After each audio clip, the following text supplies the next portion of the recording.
por mi español no es un ejemplo de mi corazón porque está llena de amor por ustedes y por mis amigos en América Latina. Gracias por hacerlo en español. Tú hablas más de lo que nos has dicho.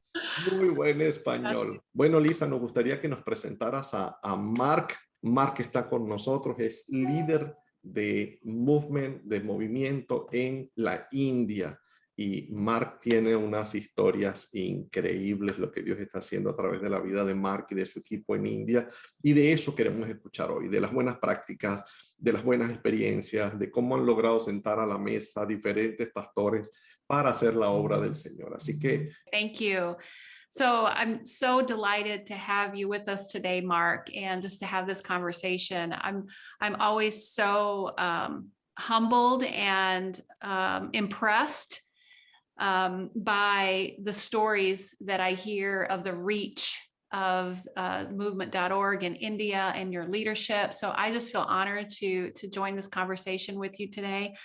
You know, I think I want to just give you some time to share your slide deck with us, to talk us through your model and your engagement there. But as you're doing that, you know, I just want you to think about how you're going to tell us today about how you bring pastors to the table for unity. I know in the United States, we struggle with that.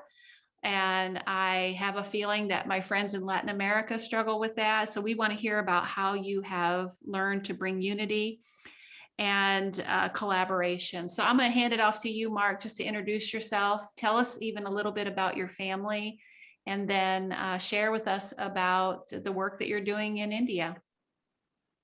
Thank you, Lisa. And it's a delight to see all of you. We are almost close to midnight here. So... you know, it's I keep praying that I keep awake, but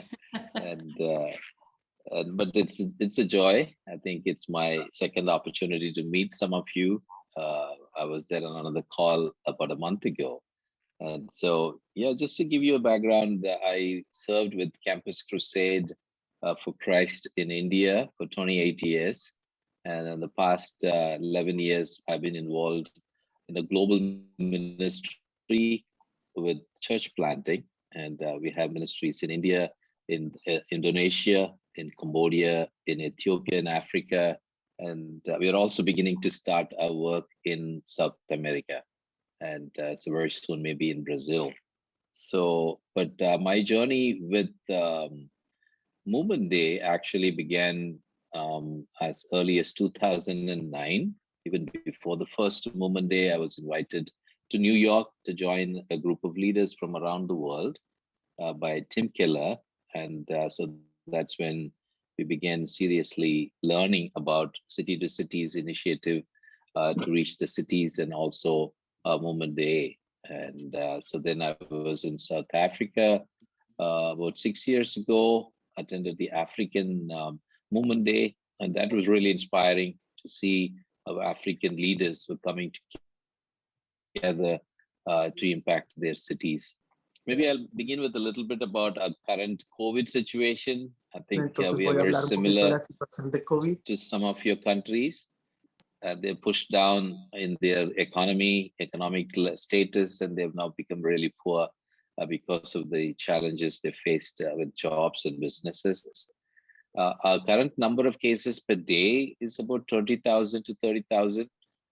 Though the official statistics may not really reflect the real situation, but I would say we are much better than a few months before. Few months before we had uncontrolled situation where maybe like 100,000, 200,000 people were infected every day. And that was really, really bad. And there was no hospital beds available, no medicine available, no vaccination available. But I think we are thankful things are getting better. And like in my family, at least we've got one vaccination shot, and just waiting for the second one. Now, coming to Movement in South Asia, if you have my PowerPoint, I'll quickly go through it, and then I'll be open to answer some questions. I know I may have about 25 minutes left on my presentation, so I'll go quick, I'll go fast. Yeah, you have already translated. Wonderful. So you don't have to, you can use that PowerPoint. I have mine in English. Good. All right. So this is about South Asia. South Asia is a very large area. It's part of Asia, still has lots and lots of people, and we have hundreds of cities. So I'll just want to share with you what is really our vision. And I believe that everything begins with a very clear, guidance and, calling from God, what we believe God is calling us to do in our region, in our area. And then what is our real strategy? It's a challenge, as Lisa asked, what do we really do? How do we do this? So I want to share a little bit of our strategy. How do we really approach a city? Where do we start? How do we progress? And what do we really do, month after month, year after year? And the third is like the key aspect of a movement is training. So I want to share with you the training programs that we've been involved with, and that helps our city leaders to equip themselves to approach the city and help bring change. And the third is what kind of resources are we currently producing for the city leaders? And am I going at the right speed? Okay, good. So you can advance the slide. I just have the content for the day so that you can understand. The next slide is what South Asia is like, what's our vision, what's our strategy, the planning and development that we have been involved with, and the 7 stages that we use, the entry ramps, like what Lisa asked about, how do we really begin? So we have several ways a city can join with us in this journey of transformation, the gospel movements, and then the training that we are doing. And I'm sure these trainings are open to you as well. You can get plugged into one of these training programs. And then we also develop resources so that the publications, the books, and the materials could also be made available to you. Okay, let's start. South Asia, go to the next slide, has 7 nations. We are not as large as South America. You're a really large continent, but we are in a land area much smaller. But we still have 7 nations. You can see on the map, India is the large nation in South Asia with 1.4 billion people. But then if you add other nations like Bangladesh, is vastly Muslim. And in the West, we have Pakistan, again, a very big Muslim nation, close to Afghanistan. I think you know the issues that are going on with Afghanistan currently. And then we also have Nepal, a tiny Hindu kingdom. Hindu is the religion. Then we Bhutan, very, very small country, but completely Buddhist, very strongly controlled Buddhism. Then we also have Sri Lanka, an island nation, which is again strongly Buddhist. Then we have Maldives, which is Muslim. So we have very complex area within Asia. And as I put together, it's 2 million, 80 cities with more than 1 million population. India alone has 53 cities with 1 million population or more. We do have 5 cities with 10 million. So it's a very vast growing city population. We have 2,000 cities with 100,000 population. So we can actually say we have 2,000 cities. So the challenge is huge. And so when we come to the strategy part, let's go to the next slide. We use this 7 stages of city movement development. Go to the next one. This is just a summary slide, and I'll explain each of those strategies, each of those stages in detail in a minute. So just to give you an overview, we have an initiative stage. That's where we begin a work in a city. Very carefully, we select and we start. And then we invite the leaders to join, to initiate. Then the next stage is, as I think you can very well say that it's true, is intercession. We invite the city leaders to intercede, pray together, seek God's direction for their city. And then we inaugurate the movement initiative. How do we really have a city movement, city gospel movement, or a city unity movement, or a city transformation movement? And then we identify the key issue In certain cities, it could be 1 or 2 or 3, but we would love to see one major area to work on and identify. Then in gather is actually a movement day gathering, where it could be like 1 day or 2 days, depends on the city, and then intensify, go after the movement date really all out to fulfill that need. It could be an unmet need or an addressed need in that city. It could be church planting. It could be reaching the young people. It could be building transformation communities. Could be in the trafficking issue, because some of the cities have huge issues with human trafficking. It could be reaching out to the slums in the city to do community transformation. So what the city leaders identify as a core issue, and they go deeper and deeper to see transformation, and then increase it to other cities. And then the cycle continues on in the other cities around. Or within the city, they can subdivide and have the same thing continue on. So let me go deeper quickly and explain the 7 stages. That's our strategy currently. So in the initiated stage, it's a vision casting. It's the very first start, where we gather the city leaders and cast the vision to work together, to work in unity, and that way they can be a team to work together. We look for a man of peace for the city, whom God has already chosen, or a point person, a key leader, and then work together with him to develop a team of 10 to 15 people. And they come from the 3 segments. We have the pastors, the nonprofit leaders, and the marketplace leaders. When they all come together, we really see a wonderful, strong, dynamic team. And they develop the vision for the city, what God is leading them to set as a vision statement for the city. Okay. The second stage is the interceding stage, where the city leaders, though they may be not a very large group yet, they try to gather hundreds of city leaders to pray for the city in many different ways. Like weekly prayer, fortnightly prayer, monthly fasting prayer, prayer walks, and I mean, all different forms of prayer. And one of the main thing would be prayer summit. And the prayer summit is a time where the city's key leaders come together seeking God for his plan for the city. So they don't just come up with their thoughts, their ideas, but they're really asking God to show them what is in his heart for the city and what he wants to do. And when they come back, they have a plan. They formulate and their thoughts together into a plan for action. So the additional leaders are gathered through the prayer summit. Certain cities, it can be even 100 leaders if it's a large city. And so the prayer summits really draw more leaders to come together to work towards city change. Identifying is a kind of research stage where they gather select like survey forms from the city leaders.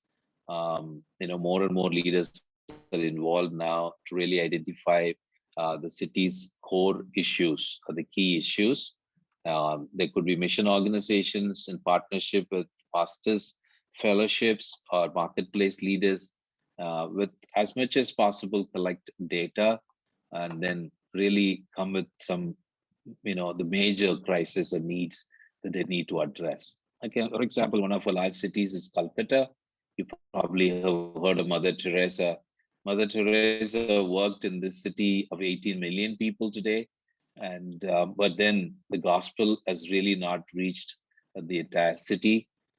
With 18 million population, there's hardly a few hundred churches.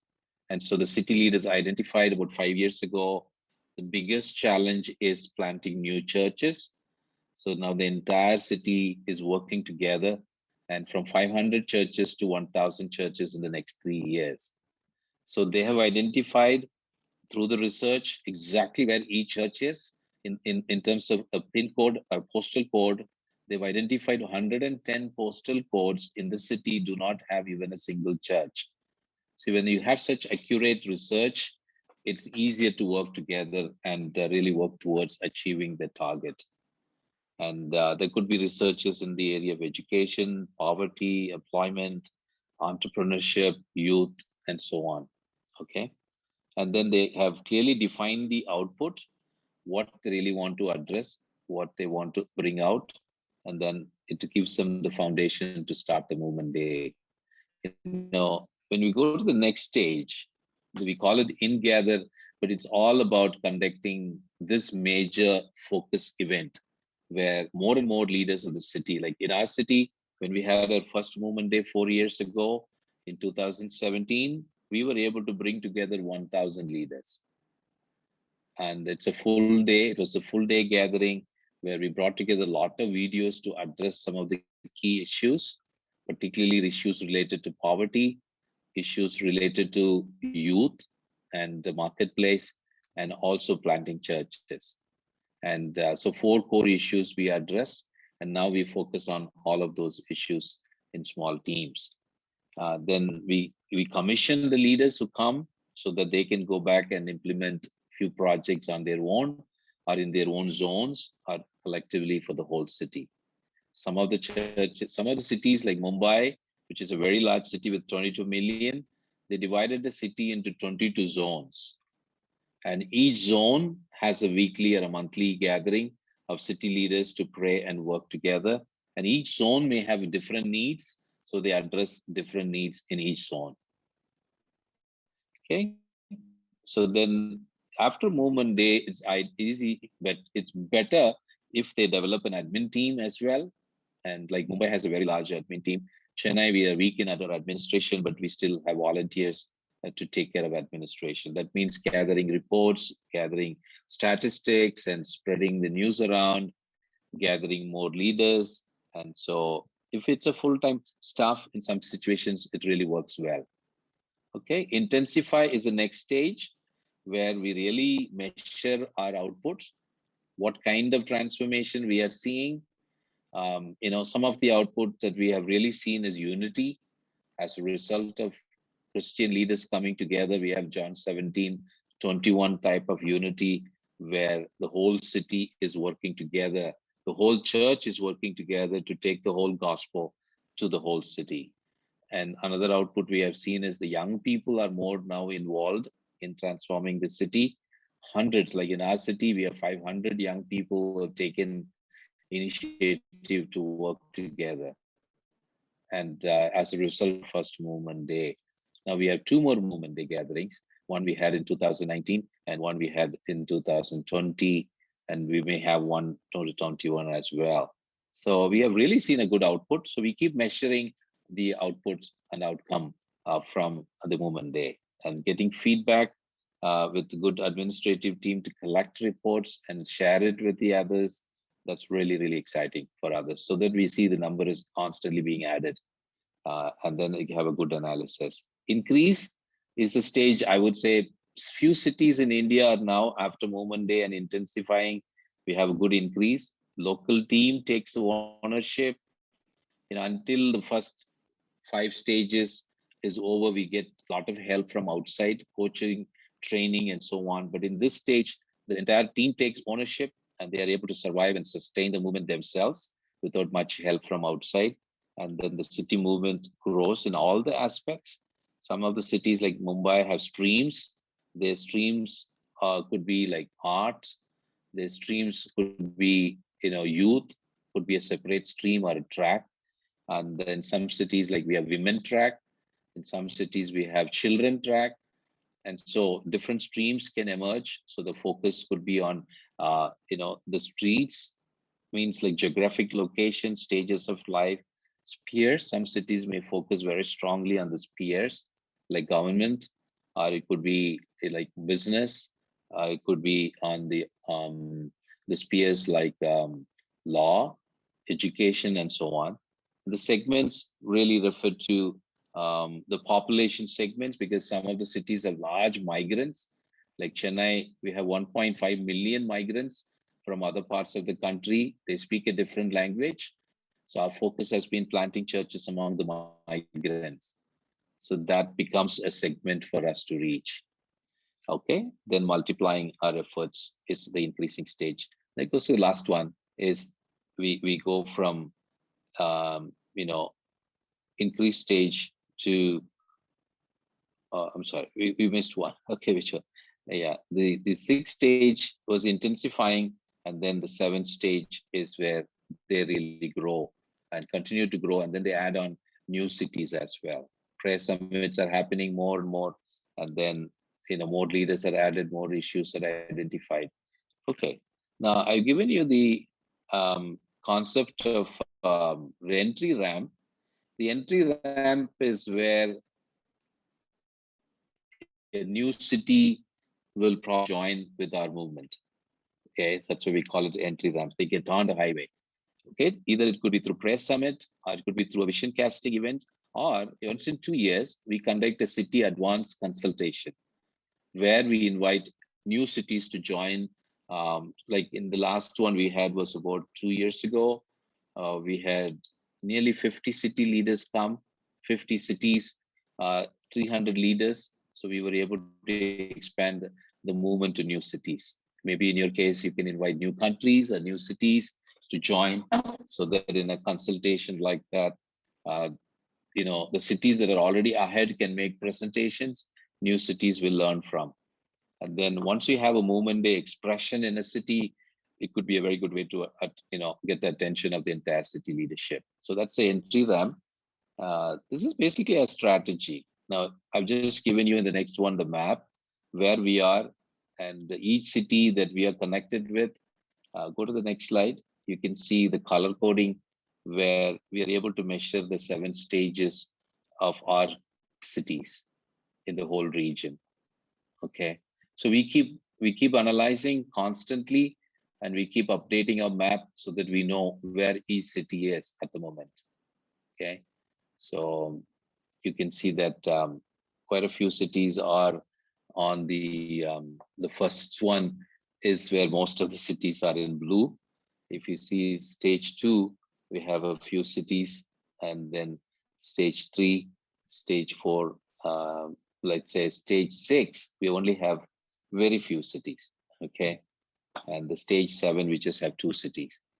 So we are in the starting stage in when you have the cities, but we are constantly adding. Every month we add a few cities, new cities, so that they can also get connected with us and grow with us. Okay, I'll answer a few questions later. So if you have some questions, I know you do, I'll be happy to answer some questions at the end. I'll quickly go through the rest of the presentation. We really give importance to training. Go to the next slide.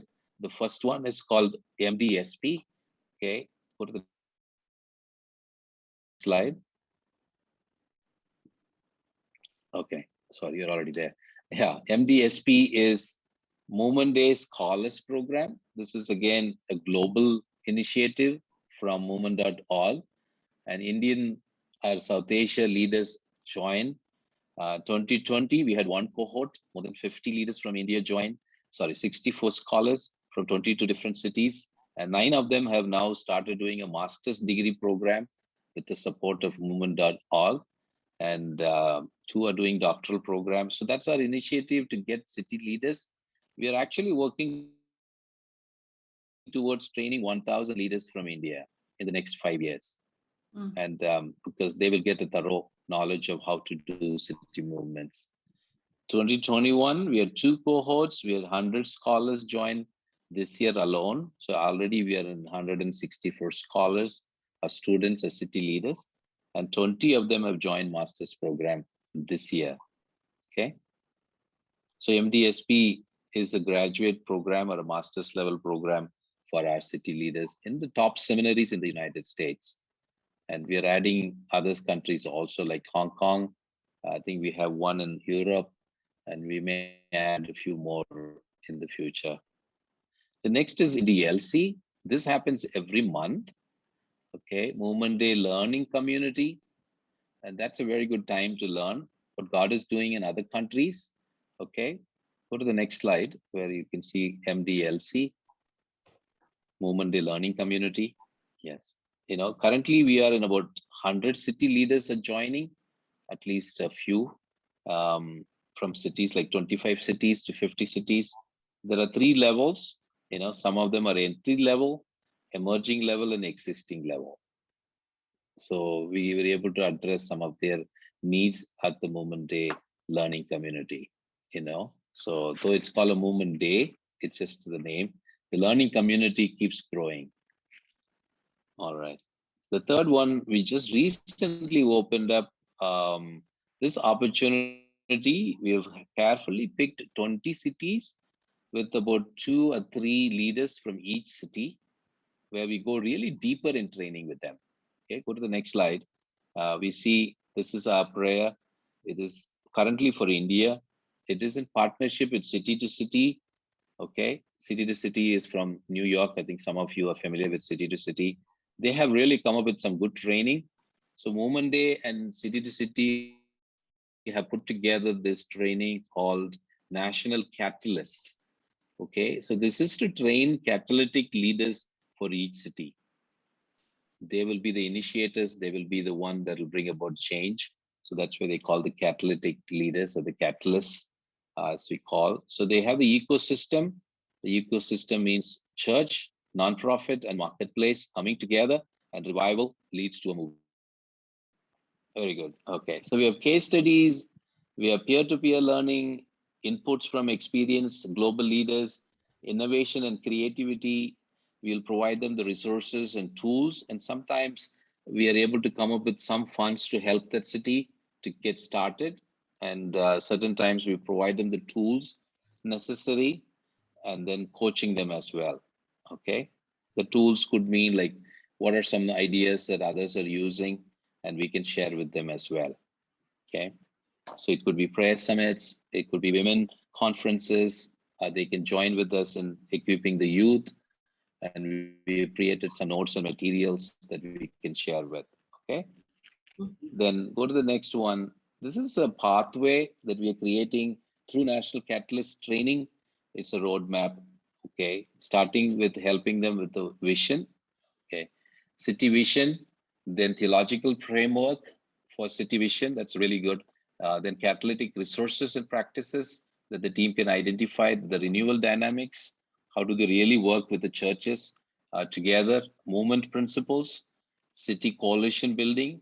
Like, this is very important for them to build the unity, church multiplication, city impact initiatives, corporate renewal, to gather the whole city coming and renew, experience renewal and revival, and then mapping the city journey where they really want to go, and then continue to the next stage, Movement Day expressions.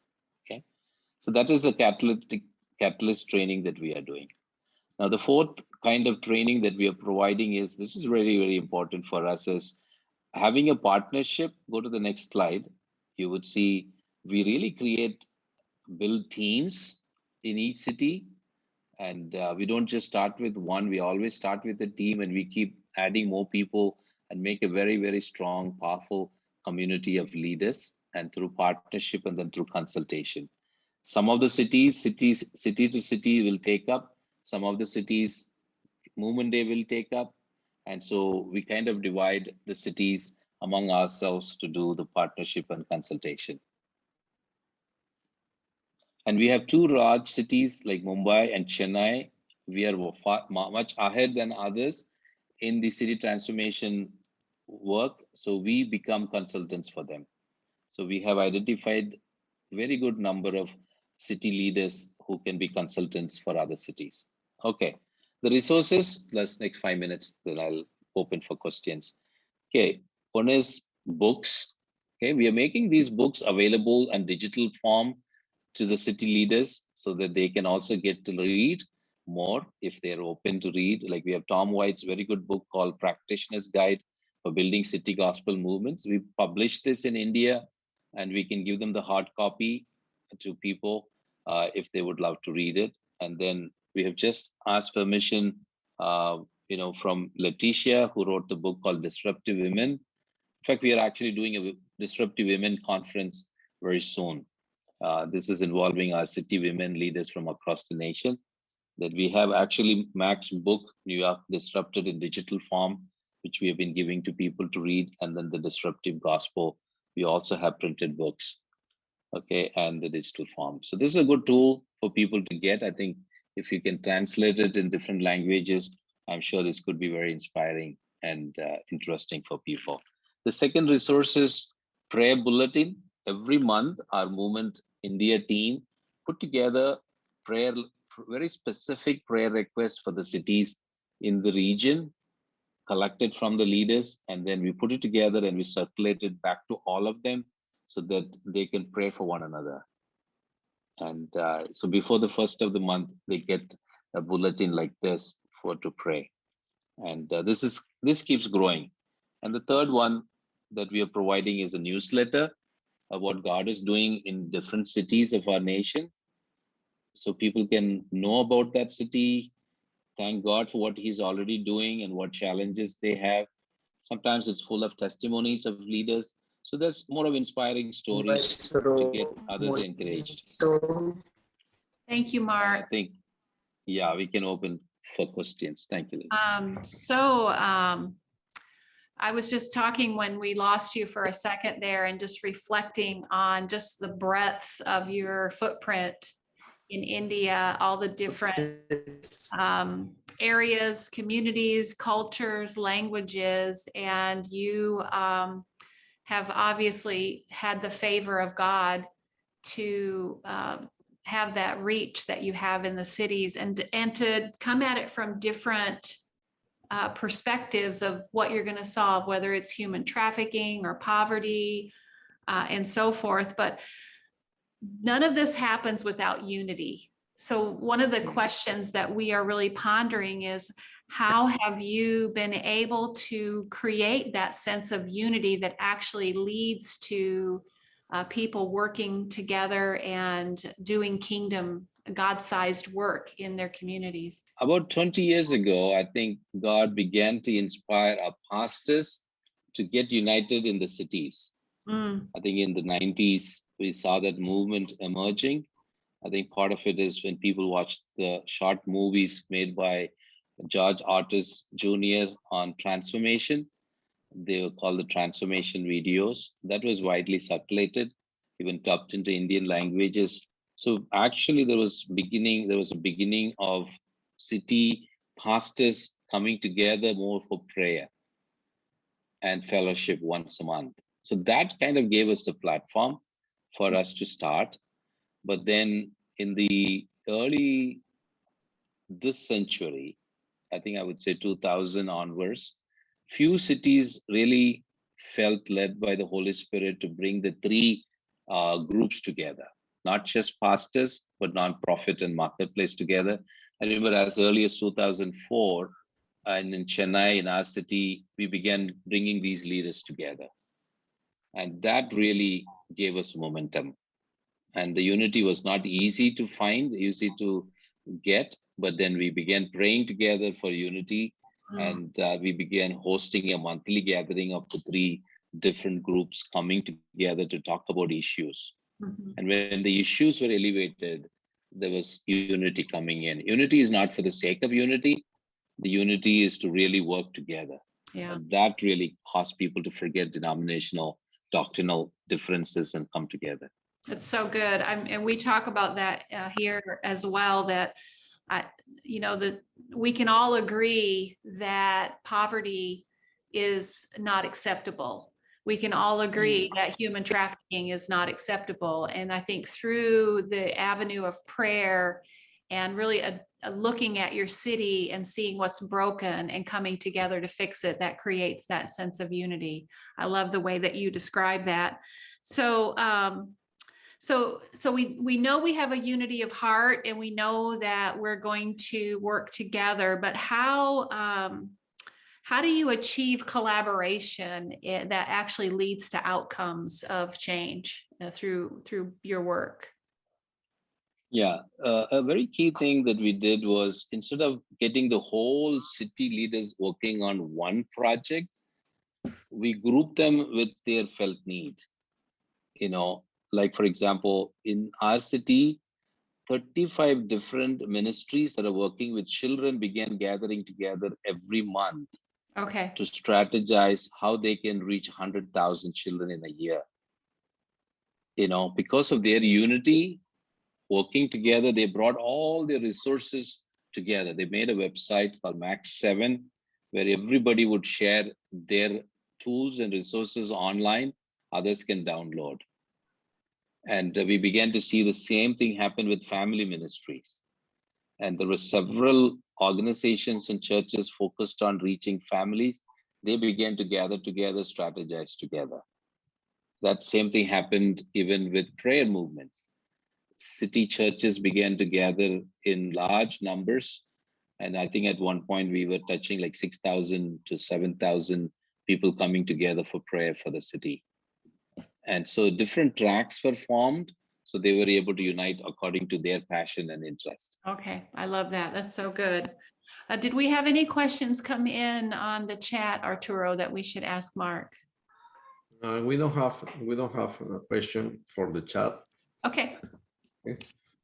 Okay. You I'll have hand a it back question? to you, Arturo. Thank you so much, Mark. This has been so enlightening. I'm sure our team here is going to work through that slide deck and really do a deeper dive on what you've presented today. But I'll hand it back to you, Arturo, to wrap us up.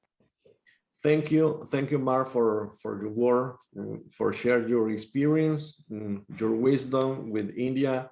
I'm glad with that work, with that information today. I need to know if we can share that PowerPoint with our brother. Yeah. Okay. Yeah, there is no copyright. You have freedom to copy. Okay, thank you. Bendiciones a todos mis hermanos, bendiciones a todos los que están acá, que han estado con nosotros acá. Dios les bendiga y nos vemos en la próxima llamada. Muchísimas gracias, Lisa, por ayudarnos con Mark y guiarnos en esta bonita conversación. Mucho gusto.